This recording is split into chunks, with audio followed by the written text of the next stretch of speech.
All right, we're here with Steve Boehm. What do you think, Steve? That was awful. Yeah, it was fun. Dude, here we go.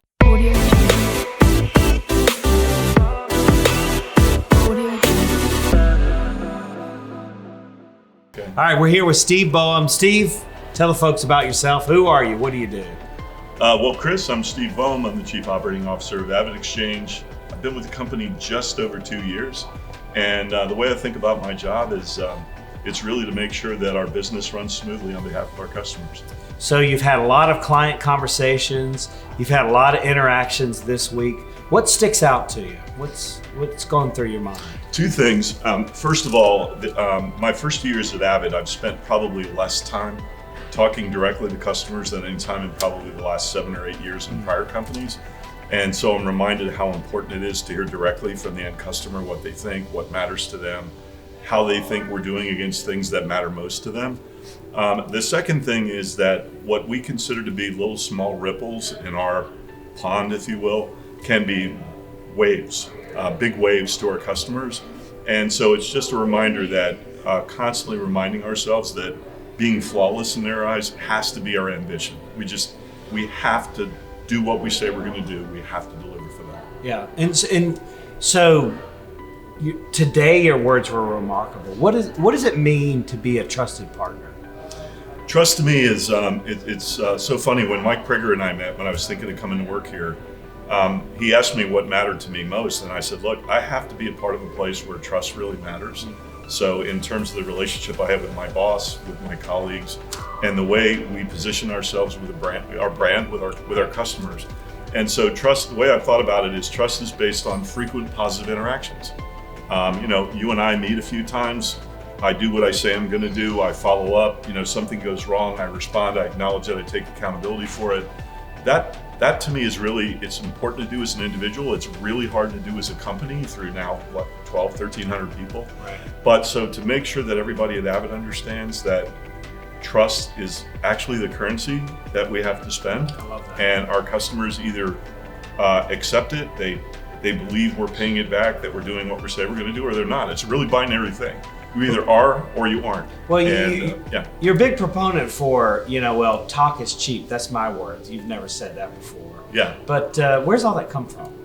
I don't know, honestly. It's a mystery. But I'm super fact-based. I actually I'm not a black and white person, meaning everything doesn't have to be absolute, but it's pretty clear to me if we're doing what we say we're not, and I can't convince myself otherwise. So if I say to you, hey, I'm going to call you Tuesday no matter what, I mean, my dog gets hit by a car, it doesn't matter. Tuesday, I'm calling you no matter what. If I don't call you on Tuesday, what have I just done to our relationship? And so one-to-one, that would be a big deal. But when you think about it between two companies, these companies that are doing business with Avid, they embed us in their brand. Like, we become part of the way they project themselves to their customers, to their clients, to their leaders.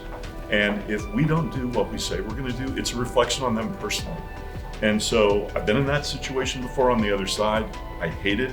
I say all the time, I'd be Avid's worst nightmare as a customer, because if you tell me you're going to do something, you damn well better do it. So I believe if we say something matters to us, then it needs to.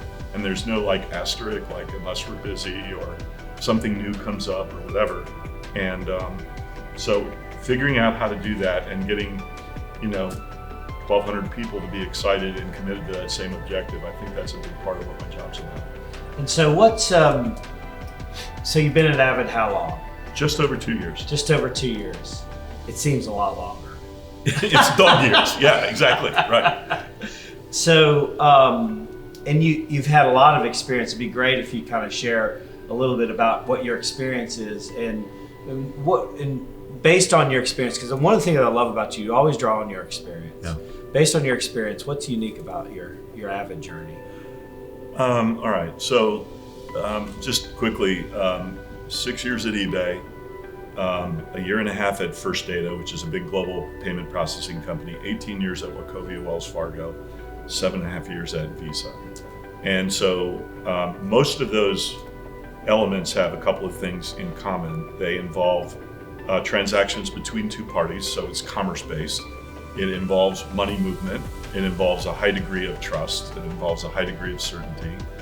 And so when I first heard about AvidXchange from one of Avid's board members and trying to figure out what I was going to do after eBay, it was like, this is really interesting because it's sort of familiar with what I've done before, with buyers on one side and suppliers on another, right? At eBay, it was buyers and sellers. At Visa, it was cardholders and merchants.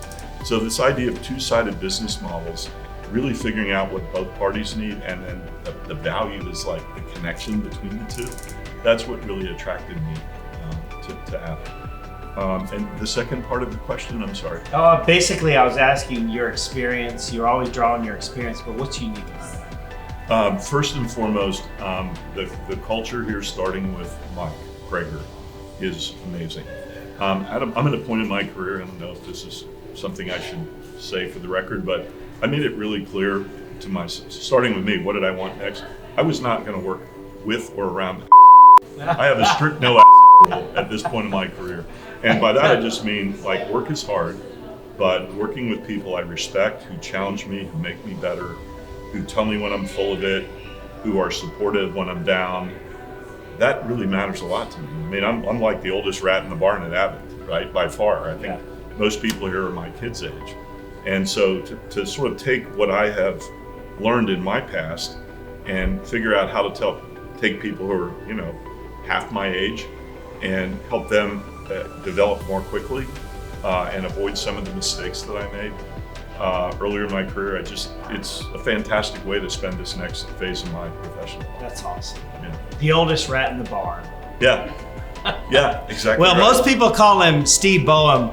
I call him friend. Thanks, Steve. Yeah, man. Appreciate Thanks, it. Chris. Appreciate it.